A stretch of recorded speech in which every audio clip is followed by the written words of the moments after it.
We called the book Forbidden Archaeology because it is dealing with a whole area in the science of archaeology that is basically off limits to mainstream science. So in that sense it's forbidden.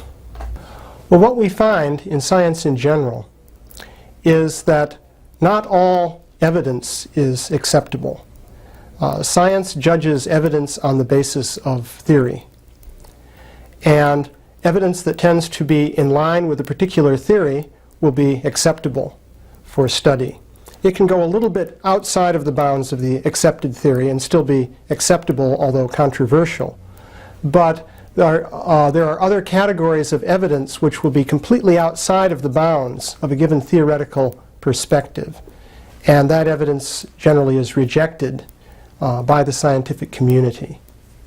I started this project back in about 1983, and I've been involved extensively in the research. I've written some parts of the book, and I've been extensively involved in discussing each step of the argument that is presented in the book. Basically, the archaeological digging that we were doing took place in libraries. We dug down through stratified layers of reports that you find in old journals and books and so forth in libraries to find an earlier stratum containing much information that has been essentially buried, lost to sight by present-day scientists. We found actually that if you go back to the late years of the 19th century and early decades of the 20th century, that there were elaborately developed schools of scientific thought in the field of archaeology, specifically the study of ancient man, which contain much information that is simply not accessible today. The material that we uncovered presents a completely different perspective on human antiquity than what you have in the present mainstream archaeology. Basically, the perspective that people were holding at in the late 19th century and early 20th century is that the human race may go back into what they call the tertiary period of geological history, which means in terms of today's dating a period of from 2 to up to 50 million years ago. The evidence that we've been collecting in this book can be basically divided into two categories. One is evidence which at one time was studied by professional scientists and reported in journals and discussed in conferences by scientists.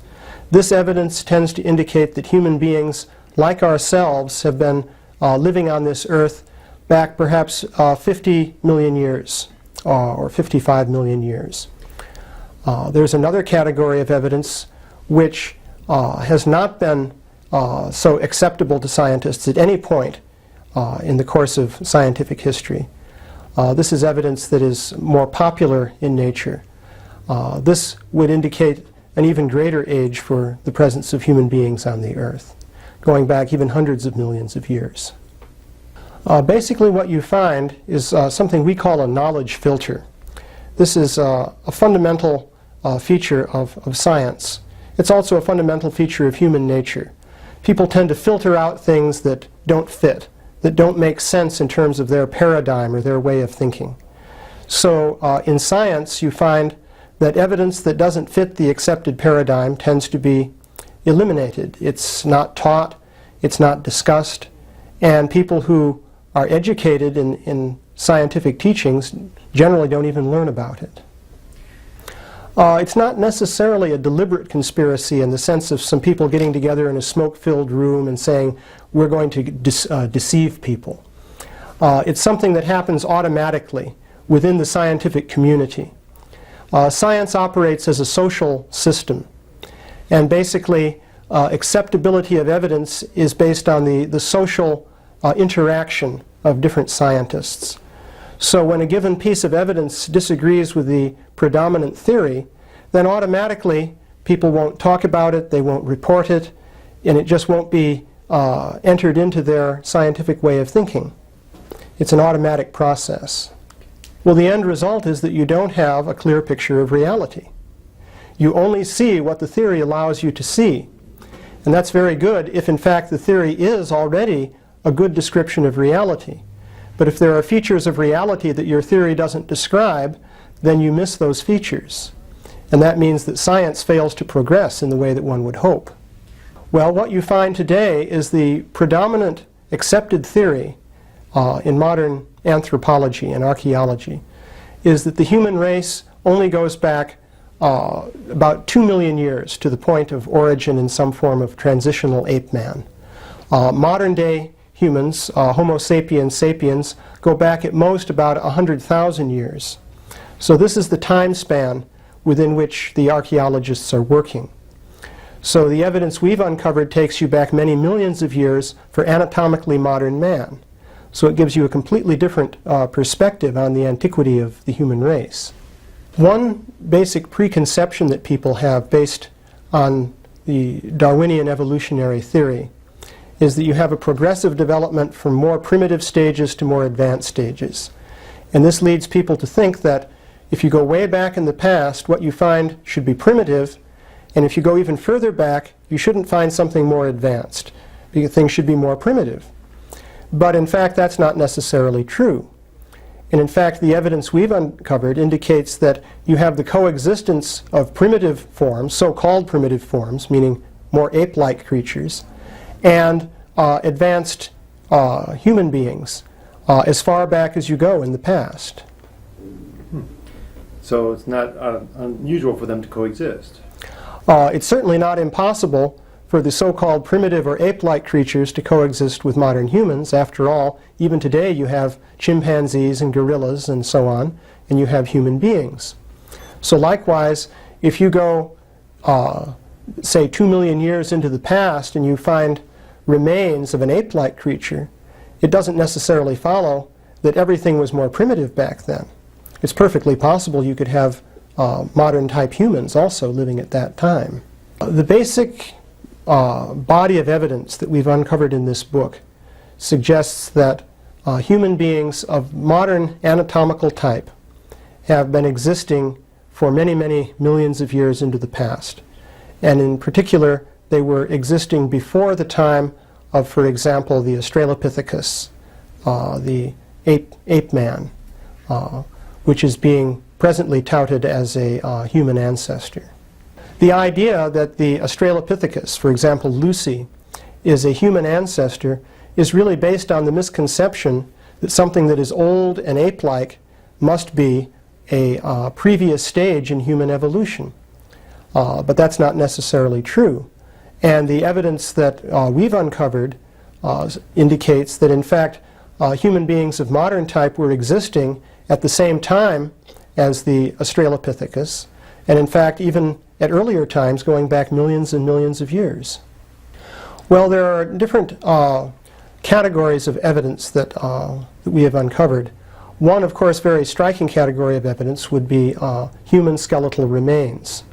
There are some very well-attested cases in which you have skeletal remains of modern human type which would be millions of years old, specifically dating, for example, to the Pliocene period, which would be from 2 to 3 million years ago.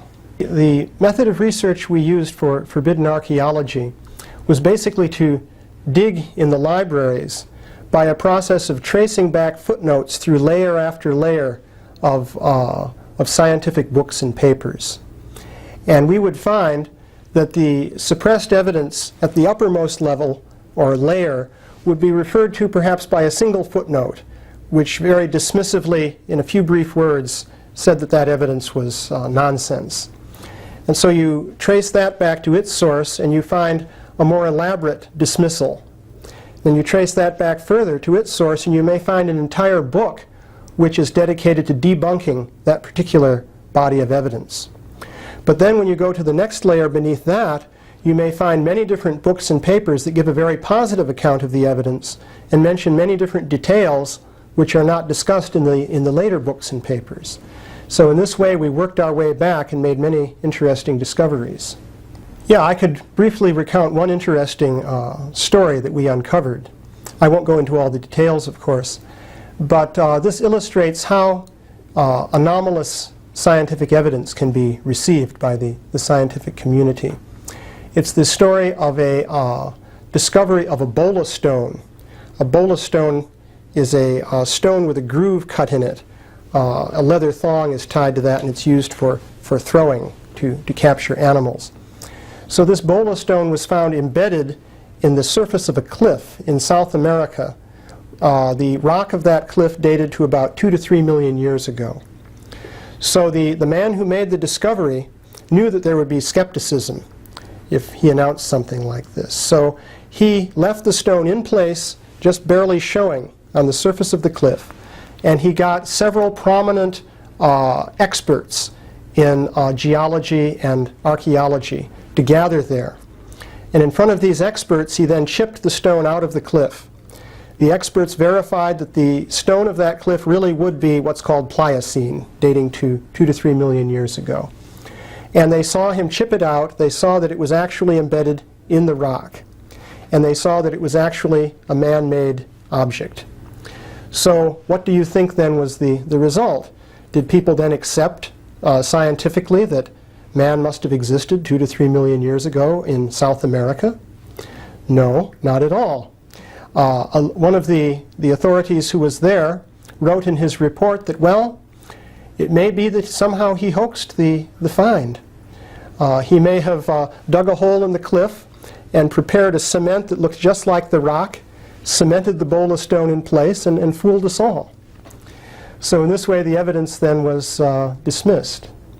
Well, basically, the reason that he would give an explanation like that is that the presence of humans in South America 2 to 3 million years ago would go completely against the accepted framework for the ancient history of the human race.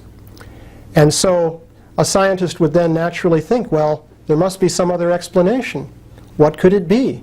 We know that people sometimes create hoaxes. What is better, to assume that this man created a hoax, or to throw out our whole theory? So it's natural then that he would come up with that explanation. Well, this is the knowledge filter in action. You can see how it's working. Actually, that scientist's position wasn't so unreasonable, especially from the point of view of his scientific colleagues who accepted his explanation. But then what becomes of evidence for high antiquity of the human race if each individual piece of evidence is dismissed in this way, no matter how strong the evidence may be? What you'll see is that all the evidence is gone from sight, and one is only left with the prevailing picture. And one thinks, well, that has been scientifically established. Well, it's a common misconception that scientists back in the late 1800s or early 1900s would be somehow less professional, less knowledgeable than modern-day scientists. But that's not actually true in this field. It might be true in a field like physics, perhaps, although that's debatable too. But in the field of archaeology, you'll find that the scientists who were operating, let us say, in the late 19th century were just as meticulous, as rational, as professional as the scientists in those fields today. Some of the terminology has changed. Scientists will use different words to refer to different concepts today than they did back in the late 19th century. But as far as their attention to detail and their careful checking of all alternative explanations and so forth, they're really comparable. An example would be the Laetoli footprints, for example, discovered in Kenya by Mary Leakey. These footprints are anatomically the same as those of modern human beings. And so the question is, what sort of being made them? The mainstream viewpoint would be that ape-like creatures with very human feet made the footprints. But if you look at the foot bones discovered for these very creatures, you'll find that they won't fit into the footprints. So there you have an anomaly. You have modern-looking footprints about 3 million years ago. So who made them? The ape-like creatures, the Australopithecines, couldn't have made them. Some popular presentations that you will see give the impression that evolution from ape to man goes in a straight line, and we have all the steps in that linear sequence, and so everything is perfectly crystal clear. It's not like that at all, and prominent evolutionists will openly admit this. For example, Stephen Jay Gould, very prominent evolutionist, has said that evolution is not like a ladder or a straight line. It's like a bush. Now imagine a bush with many little branches. How many samples would you have to find to trace out the links between those different branches? If you take a number of different samples at different points in a bush, you'll see that they don't link together. So how do you know that there are links at all? How do you know that you're actually sampling a connected evolutionary tree? Now, in contrast, if you take many samples or even a small number of samples from a linear progression, then you can easily see that that goes in a straight line. So if Stephen Jay Gould is right, then having a few samples here and there will not enable you to show that evolution has in fact taken place. It's just a matter of interpretation. You find a few fossil bones, some more primitive than others. You say that the ones that are more primitive are older and that they must be ancestors of the ones that are less primitive. Even so, this process doesn't work. The scientists today in the fields of anthropology and archaeology are completely in disagreement with one another as to how to evaluate these different fossil finds and make a coherent picture of human evolution. They're unable to put the pieces together at the present time. In the evidence that we've covered in our book, mainly there are two categories of evidence. The principal category of evidence takes us back about to a maximum of 55 million years. This is the evidence which has been studied in the past by professional scientists and written up in papers and books and so forth. This, of course, doesn't say anything directly about the dinosaurs. Now, there's another category of evidence which is reported in popular sources, such as newspapers, personal testimony by witnesses, and so forth. Although scientists have not touched this evidence because it's too far out, still it comes up frequently enough that we felt that it should be taken seriously and investigated. Because here you have a case where the knowledge filter is working with particularly high intensity. And yet even though that's the case, many examples of this evidence do show up. So we have cases of human artifacts found, for example, in coal deposits dating back to the Carboniferous period, about 250 million years back. Many different accounts of this kind are there. And so there's some indication that intelligent beings who could make such artifacts were in fact living on the Earth even 250 million years ago. We have not specifically addressed the topic of man living with dinosaurs. That's another whole subject. In our files we have some evidence along those lines, but we haven't fully evaluated that yet, nor have we tried to really bring the dinosaurs into the picture. We do have some evidence that indicates that human beings were living at the time of the dinosaurs or earlier than the time of the dinosaurs. As I was mentioning, one main category of highly anomalous evidence would be that of artifacts that are found in coal deposits. Typically the coal deposits date to the Carboniferous period before reptiles even came into being, according to the standard scenario of evolution.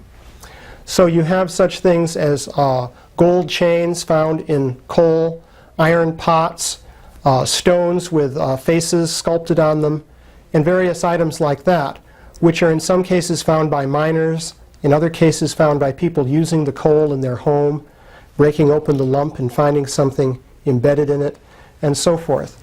So this evidence does exist. The Paluxy River case is very controversial. It's a very complex case, and I think one would have to make intense study to really understand what is going on there. I've read a number of conflicting reports concerning the nature of the so-called man tracks or human tracks that are found alongside dinosaur footprints.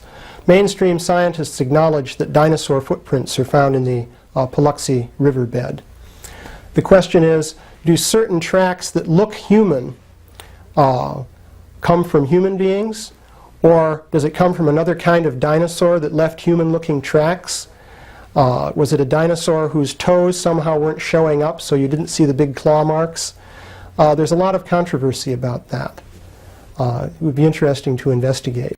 The photo of the Meister footprint, that's a very interesting case.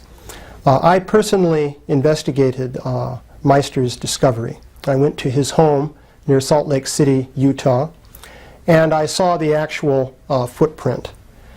It's a single footprint. Unfortunately, we don't have a series of prints forming a track. That would be very nice to have. But this single footprint is shaped precisely like the print of a shoe. You see the front part of the sole, you see the heel. The heel is worn on the side, as often happens in a shoe print. In every way, it followed the shape and size of a human shoe.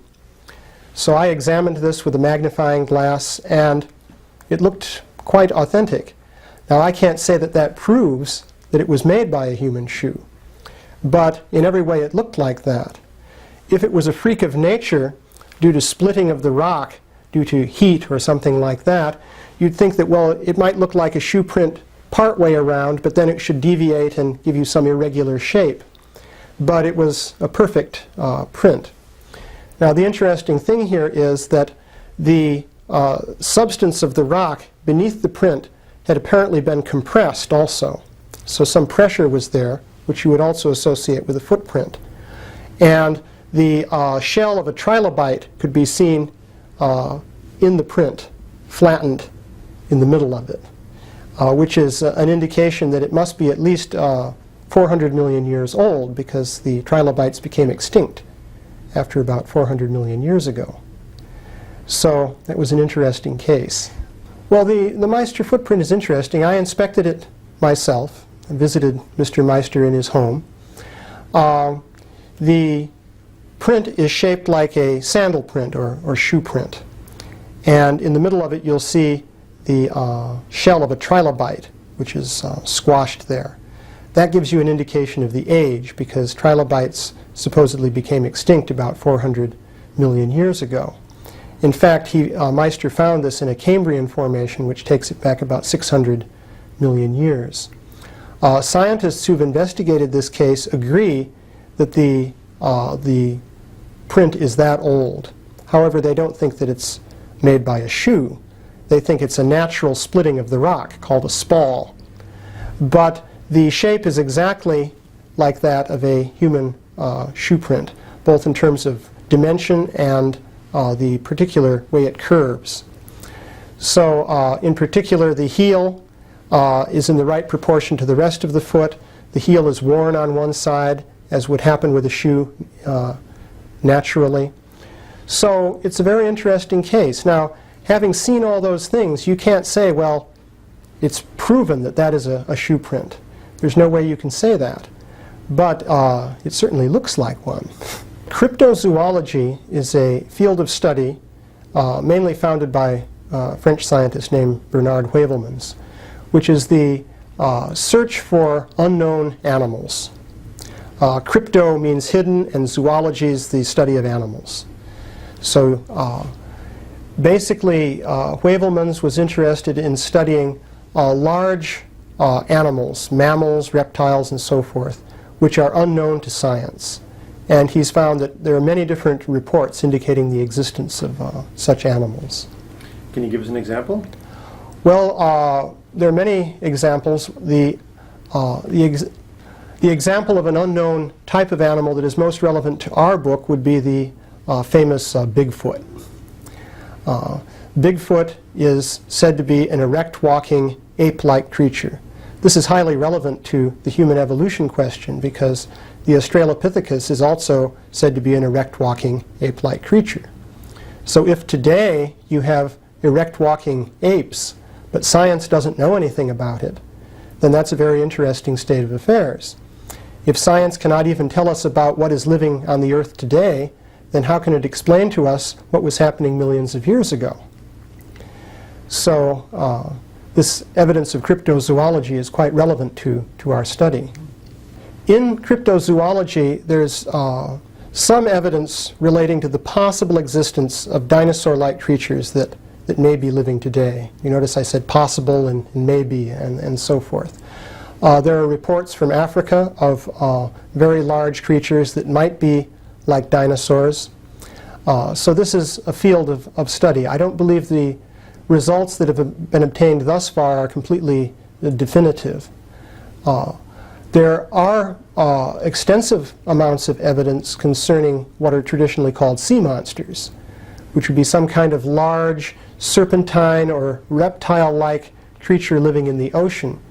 There's a very extensive body of evidence indicating that such creatures probably exist. I've seen the photo of the plesiosaurus picked up by the Japanese trawler. I'm not sure if that's what it really was. It was in a highly decayed condition, and it may be that it just seemed to have that shape.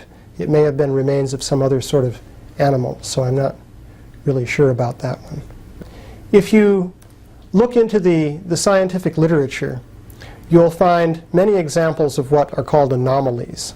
Anomalies are facts that just don't fit, which don't even make sense. Some of them don't even make sense from an ordinary common sense point of view.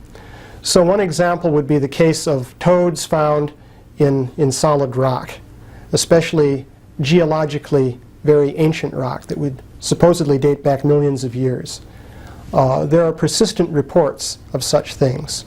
And I was showing you a photograph of a case where a toad was found in a mummified state inside a flint geode. There are other cases where people have reported repeatedly from many different parts of the world that they split open a stone and a live toad was found in it. So it's very hard to understand how that could be. But anomalies of that kind do exist. This bone is a cast of the thigh bone of the so-called Java man, or Pithecanthropus, which is very famous in archaeological history. A scientist named Eugene Dubois found this in Java in the late 19th century. And he also found a skull cap, the top piece of a skull, that looked very primitive and ape-like. This bone was found maybe 40 feet away from the skull in a deposit along the side of a river. And Dubois proposed that the bone, the thigh bone, and the skull belonged to the same creature. So this would be the bone of an erect walking creature, like a human being. And the skull was very ape-like. So he said, aha, we have found the ape man, a human ancestor, a missing link. That was the story. Very interesting thing, though, has happened. In recent years, scientists have learned more about this ape man that they call Pithecanthropus. They have found that his thigh bone was quite different from a human thigh bone, whereas this one is almost identical to a human thigh bone. So the indication is that a human being and the creature with the ape-like skull were living together, maybe about 1 million years ago in Java. In fact, the owner of the ape-like skull may have been a gigantic gibbon or ape of some kind, and the owner of the thigh bone may have been a human like us. Another important point to make about the Java man find is that more recent studies of this ape man, you see the Pithecanthropus ape man is accepted to exist. It's called Homo erectus. So more recent studies have shown that the thigh bone of Homo erectus is very different from a human thigh bone in measurable ways. This is almost identical to a human thigh bone. So this then could not belong to Homo erectus. So the indication is that in fact somebody with an ape-like skull was living in the same area as someone with a human-like thigh. So maybe you had a big ape and a human being living together in Java about 1 million years ago. So the important point to make about the Java man discovery is that, first of all, it's based on a speculative leap in which two pieces of evidence are put together in a way that's not really warranted. This speculation was accepted for many years. Recently there was the Ancestors exhibit in New York in the Museum of Natural History. This same thigh bone plus the skull cap was exhibited there and labeled as a human ancestor. So you see the persistence of this idea. So it was based on flimsy speculation. It persisted in the science of archaeology for many, many years. Even today, it is still there. And because of it, much other evidence that was quite strong was thrown out. Well, you see, what happens is that evidence that supports the ruling paradigm, even if it is flimsy, is acceptable. But evidence that goes against the ruling paradigm, even if it's very strong evidence, is nonetheless rejected. This is what you find. So you'll find evidence that is not of good quality remaining in the textbooks, and other evidence that's of much superior quality is excluded from the textbooks, and you never get to learn about it. This is a knowledge filter? This is the knowledge filter in action. The Castandidolo find was made in the 1880s in northern Italy, a place called Castandidolo. The discovery was made by a geologist named Ragazzoni. He was aware that in the case of human skeletal remains, you may be dealing with what is called an intrusive burial. That is, someone may have dug a grave, and that's how the bones got down there. So he very carefully examined the strata above the skeleton to see that they were undisturbed. Because if you dig a grave and take the earth out and then dump it back in, it will mix up the strata. Furthermore, he observed that the bones were scattered horizontally over a number of feet. And this does not fit in with the idea that someone dug a shaft and placed the body there. These were anatomically modern bones, and the strata would date to the Pliocene period, being about 2 to 3 million years ago. Now, what happened with this find was that it was rejected by the scientific establishment. First of all, it simply was greeted with a lot of skepticism. Then, another find that Ragazzoni made was discredited on the basis of some reasonably good reasons. But then, by association, this find became discredited. Then, in fairly recent years, a carbon-14 date was run on the skeleton after the bones had been sitting in a museum for many years. And it was found that the skeleton dated back only 1,000 years. It was a medieval burial, so they said. So now you have a case of which set of evidence is more weighty. The carbon-14 date made on bones that have been sitting in a museum for years, having an opportunity to become contaminated, or the original very careful study showing the situation of the bones within the earth. So our argument is that you at least have to give comparable weight to these two pieces of evidence. Therefore, you shouldn't throw out the Castandidolo find. It should be seriously considered. But the standard point of view has been, well, it's only 1,000 years old. That settles it, and we didn't believe it anyway. So therefore, again, you see the knowledge filter at work. Evidence that goes against the accepted theory doesn't get the same kind of fair trial as evidence that goes with the accepted theory. There's a common conception that a carbon date is almost like the Word of God, that it must be absolutely true. But there are many ways in which carbon dates can be erroneous. For example, if modern carbon enters into the specimen through, for example, the growth of mold or fungus, and in various other ways, then the date will be thrown off. It will be too young. So many different types of contamination can take place. And there's a whole literature on this in the subject of carbon-14 dating. One phenomenon that you do see in archaeology is the technique of rejecting something by running different dating tests until you find a date that enables you to rule out that piece of evidence. Then you rule it out. In some cases, one date may not rule it out, so then you take another date until you find one that gives you what you want. Procedures of this kind do go on, and in our book we have some analysis of some cases of this kind of thing. Well, briefly, the Castandidolo case is important evidence for the existence of human beings in the Pliocene period.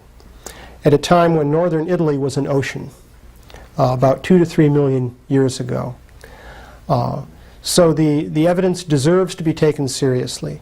We don't want to dogmatically say, well, this is proof and you have to accept this.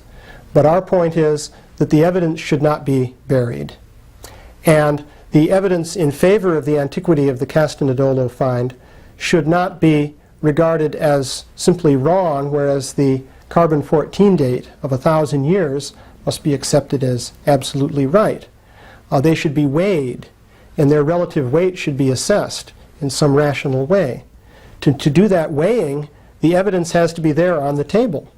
If the evidence is suppressed and unknown, then it's not possible for people to arrive at a proper judgment.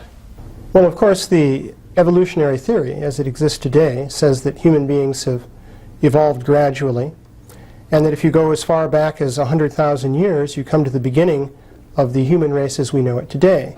Prior to that, you had only more primitive forms of human or semi-human being. According to the Vedic literature, human beings of the type we have today have been existing for many millions of years, and furthermore, higher types of human beings have also existed, which are unknown to modern human experience. In ancient times, according to the Vedic accounts, you had a wide spectrum of degrees of culture in human society. At one end, you would have highly advanced people with a very highly developed civilization. At the other end of the scale, you would have what you might call aborigines, people in a primitive state of civilization. So according to the Vedic literature, these different cultural levels have coexisted on the earth in different proportions over very long periods of time, amounting to millions of years. The basic idea of what is commonly called creationism is that the forms of different living beings were created by God, by divine intelligence. That can be contrasted with the evolution theory, which says that these forms came about without any foreknowledge of the result. They came about simply by physical processes, by the atoms interacting with one another in nature, without intelligent control. Those are the two conflicting points of view. The Vedic literature also comes down on the side of the creationists with regard to the origin of the different forms of life. The creationists maintain that the different forms of life were divinely created. Vedic literature also says the same thing. Now, the details of how that happened may be different. The Christian creationists refer to Genesis in the Bible, and there's not much information beyond that in the Judeo-Christian tradition. The Vedic literature gives a very detailed account of the creation of different life forms, and it carries it back through a number of different stages. So it's a very elaborate account. The mainstream academic community has largely reacted negatively to the book. Certainly the representatives of mainstream archaeology and anthropology have given us a negative reaction, and this is what we expected. They could hardly do otherwise, given the position that they're committed to uphold scientifically. There are some individual scientists in the fields of archaeology and anthropology who have made positive comments. Some have made the very good point that even though we may not agree with the conclusions in this book, the data that is being presented here is of great value. And it's very useful for all this data to be gathered together in one place so that we can take a look at it, because otherwise no one would have access to this information. So I think that's a very good point.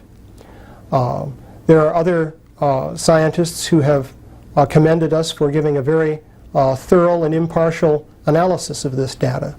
And I think that's important also, that we're not just dogmatically taking a certain rigid view that this must be accepted, but our basic point of view is that one should look at all of the evidence and then be able to make a reasonable decision.